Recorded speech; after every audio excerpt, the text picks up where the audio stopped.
Alors ici, on est sur l'espace qui va vraiment vous permettre de créer des gros projets pour du content spinning et qui va vous permettre de générer des centaines, des milliers, voire des centaines de milliers de sorties par rapport à un seul et même texte de base. Donc la première chose à faire, c'est de venir créer un nouveau projet en mode avancé. Vous lui donnez un nom. Moi, je vais partir sur mon cordonnier. Un nombre de textes finaux souhaité, je veux 500 textes. Le taux maximal duplicate, pour le moment, vous pouvez le changer à la fin. Et dans un second temps, il vous permettra aussi de voir l'avancement de votre master spin par rapport à vos objectifs. Vous pouvez choisir un dictionnaire. Ici, l'assistant spin est très bien. Et un tableau de variables. Donc moi, je prends toujours les villes, parce que c'est celui qui m'intéresse le plus. Donc là, on vient ajouter un nouveau contenu. Donc là, on met contenu 1, on vient coller notre texte. J'en ai un de côté. Donc là, j'ai collé mon texte qui est avec la mise en forme qui est, et je peux lui dire de me le découper ou avec les sauts à la ligne ou avec les titrages 2 pour venir faire différents paragraphes. Et ensuite, c'est plus facile à travailler, à faire des permutations et à gérer tout ça. Donc là, on voit qu'il m'a bien créé mes quatre paragraphes et j'ai différentes options pour chacun de ces paragraphes. Ici, on peut modifier les éléments qu'on a rentrés au début. Ici, ça nous permet de voir le master spin complet. Donc là, il n'y a rien parce qu'on n'a pas encore modifié, mais de notre projet. On peut créer une génération ici qu'on verra plus tard, tester la similarité sur 1000 textes ou faire un rechercher remplacé en regex sur tous les paragraphes qu'on a ci-dessous.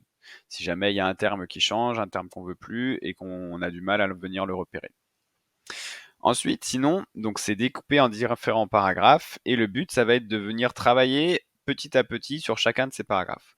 Donc ici, si on prend le premier, on accède à l'interface d'édition de ce paragraphe et c'est vraiment là-dedans que tout va se jouer. Si on prend l'interface de haut en bas, on voit que du coup on a notre paragraphe. Ici on a le premier. On peut venir ajouter déjà une première variation de ce paragraphe.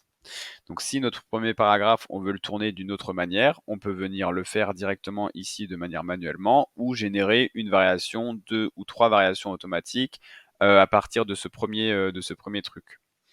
Ici, si on exécute la génération, il va nous en faire une variante qui sera totalement unique avec des phrases, des tournures de phrases qui vont changer.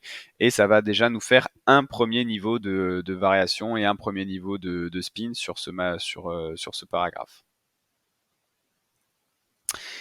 Donc là, on voit qu'il nous a généré le texte. Donc ça, c'est pour l'interface de tout en haut. Et ensuite, on voit que pour chacune de ces variations, on a un large panel d'options disponibles.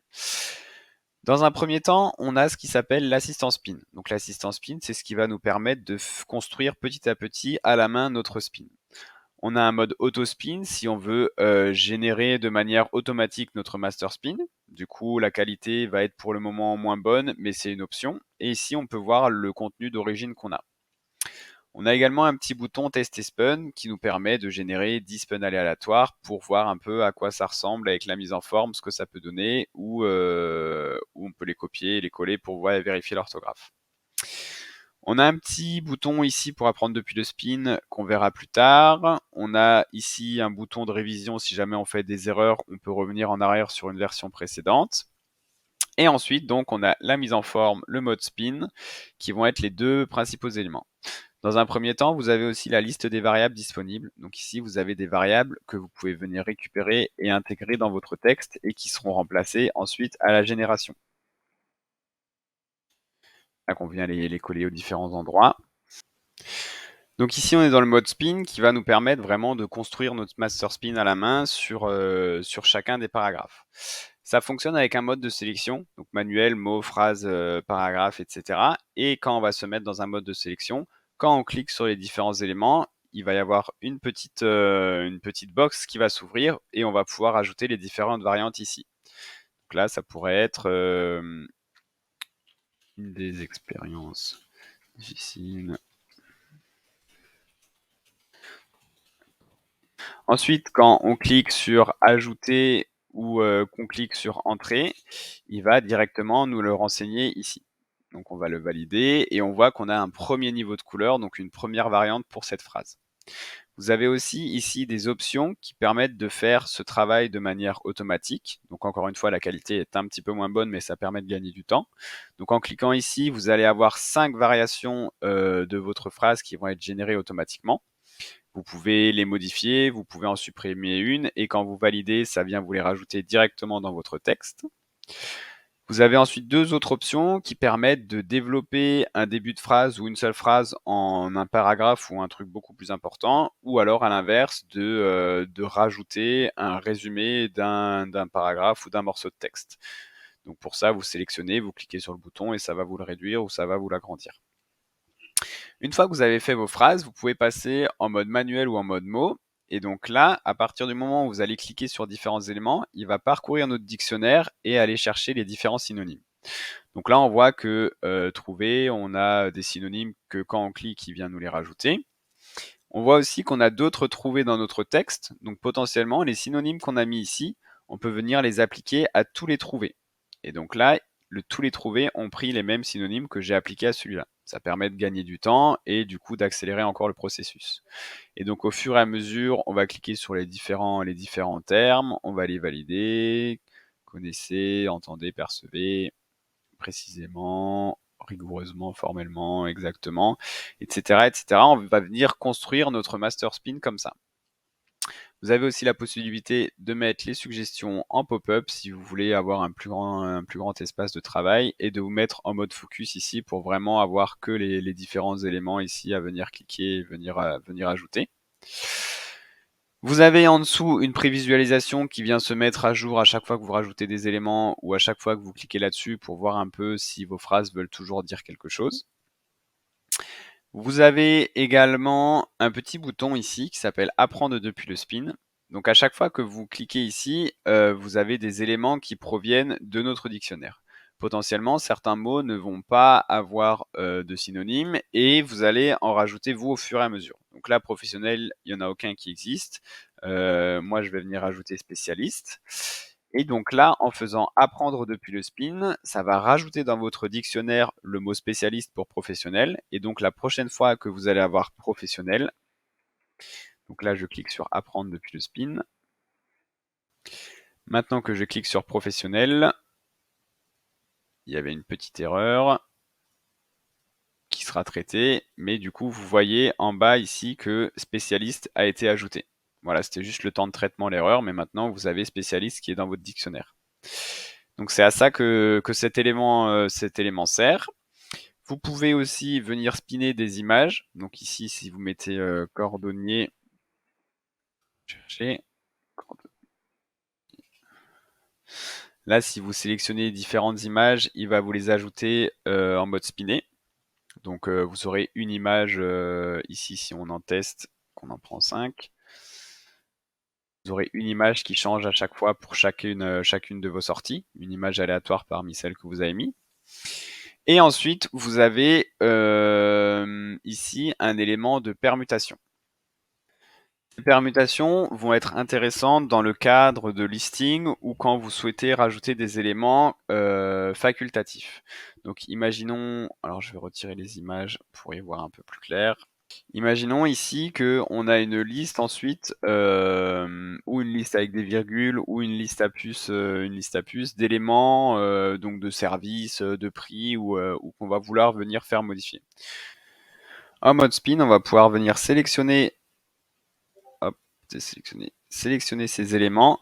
Quand on va cliquer sur permutation, il nous récupère le contenu qu'on peut délimiter par ici des virgules.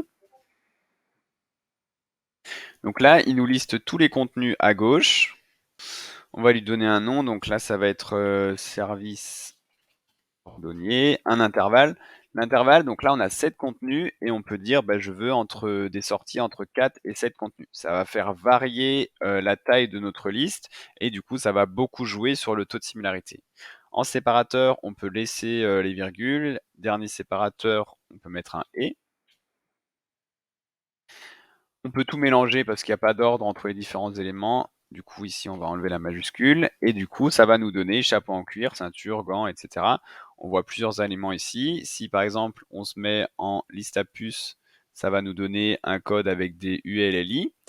Et ensuite, quand on va sauvegarder, on va pouvoir copier le shortcode et l'insérer ici à la place de ce qu'on a mis avant. Et donc ici, on a quand on clique, on a le récapitulatif de notre permutation et quand on va venir tester des spun, on va voir qu'il vient nous remplacer ici à chaque fois notre liste à puces en faisant varier les différents termes, etc., etc. Donc ça permet vraiment de réduire le taux de similarité et c'est très important de jouer avec ces permutations. Potentiellement, si vous êtes créé vous-même un dictionnaire, vous pouvez venir charger votre dictionnaire à vous. Si vous faites de l'autospin, il vaut mieux passer par le dictionnaire autospin qui sera un petit peu plus propre. Et sinon, dans l'assistant spin, donc vous venez faire vos différentes phrases au fur et à mesure, vos mots et vos groupements de mots au fur et à mesure. Vous pouvez sauvegarder ici et du coup ensuite il y a les révisions qui apparaissent. Vous pouvez visualiser ou restaurer le contenu si jamais vous avez fait une bêtise.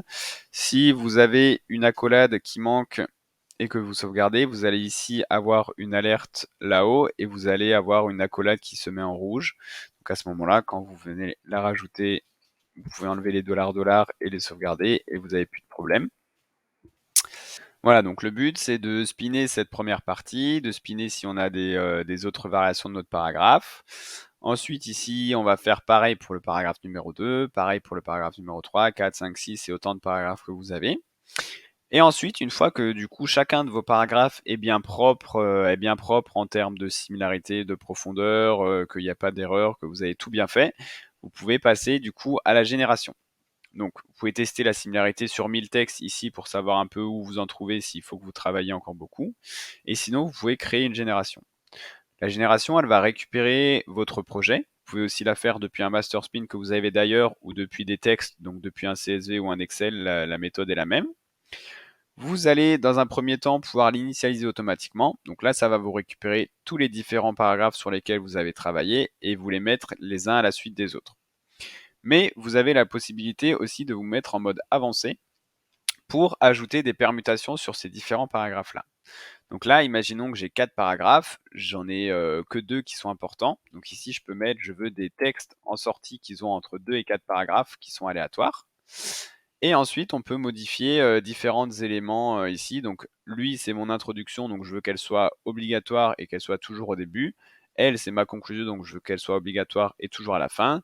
Et ces deux textes-là, ils peuvent changer et ça prend beaucoup plus d'importance. Quand vous avez 5, 10, 20 paragraphes, vous pouvez vraiment jouer avec tous ces éléments-là. Ensuite, ça va vous générer un master spin que vous pouvez vérifier à la volée, mais si vous avez bien bossé avant, vous savez qu'il est tout bon. Et vous venez paramétrer votre génération par rapport aux variables que vous voulez ajouter. Donc pour les variables, vous avez ou votre propre tableau de variables, ou on vous met à disposition notre tableau de variables des villes, où vous pouvez filtrer. Donc imaginons que je veux toutes les villes de la région Île-de-France. Donc ici je viens région est égal à île. Donc région est égale à Île-de-France et je veux les 50 plus grandes villes de l'Île-de-France. Donc je viens faire un tri sur la population décroissant et j'en sélectionne 50. Si je veux les 50 ou les 200 plus grandes villes de France, et bien à ce moment-là, je viens retirer ça et je trie seulement mes variables par population décroissant. Une fois que j'ai sauvegardé ici, ça va un petit peu mouliner et vous allez pouvoir vérifier les données par rapport à vos filtres. Donc vous pouvez voir les données, ici ça va charger, ça va vous afficher les différentes lignes et vous pouvez vérifier les données. Donc c'est vérifier dans votre texte que les variables que vous avez intégrées entre crochets seront bien remplacées au final à la fin. Ensuite, vous avez ici des éléments pour gérer la similarité de vos textes. Donc moi, comme dit au début, je voulais 50 textes. Bon là j'ai défini 200 textes, donc on va mettre 200. Je veux calculer la similarité avec Qualispin qui est le plus efficace. Et donc là, je peux ou décider de ne mettre aucune similarité maximum. Du coup, il va me générer plus que 200 textes. Il va me récupérer les 200 meilleurs et il va me dire, bah, vous avez 30% de similarité en moyenne, de 10% maximum, etc. Ou je lui mets une similarité maximum. Donc ici, je lui mets 30% de similarité maximum. Il va me générer beaucoup plus que 200 textes et il va me stocker que ceux qui ont en dessous de 30% de similarité. Si mon master spin n'est de pas assez bonne qualité et ne me permet pas de générer assez de contenu, à ce moment-là, à la fin, il va me dire bah, j'ai pu en trouver que 50 sur les 200 que tu as demandé à moins de 30% de similarité.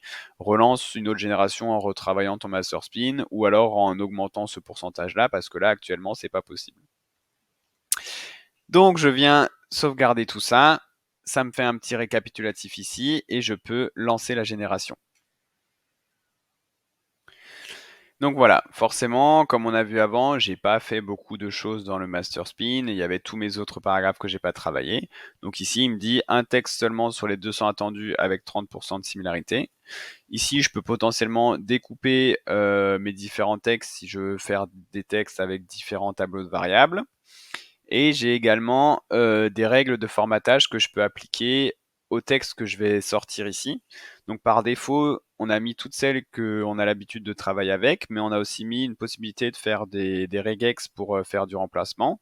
C'est-à-dire que ici, vous pouvez télécharger vos différents textes en Excel, en TXT ou en ce que vous voulez. Vous les téléchargez, vous voyez qu'il y a une erreur, qu'il y a un terme qui ne va pas ou quoi. Si c'est une petite erreur, au lieu de revenir dans le master spin, au lieu de refaire toute la génération, etc., vous allez dans règles de formatage, vous mettez un recherché, remplacer, invalidé, vous supprimez votre fichier, vous le supprimez ici. Oh bah, il ne veut pas se supprimer. Donc normalement, vous pouvez le supprimer ici et quand vous le régénérez, ensuite, ça va prendre en compte les règles de formatage et vous n'aurez plus le problème. Sachant qu'ensuite, ici, depuis ici, vous pourrez envoyer directement les contenus sur votre site internet. Ici, vous avez de nouveau un petit récap sur le master spin si vous voulez venir modifier différents éléments. Et si vraiment vous voulez venir modifier le tableau de variables ou retravailler votre génération, vous avez un petit bouton réinitialiser ici qui va supprimer vos textes et votre calcul. Et une fois que vous l'avez supprimé, vous pouvez venir modifier ici tous les éléments que vous avez mis précédemment. Vous pouvez retravailler vos permutations, vous pouvez retravailler vos variables pour le sauvegarder ensuite et lancer la génération.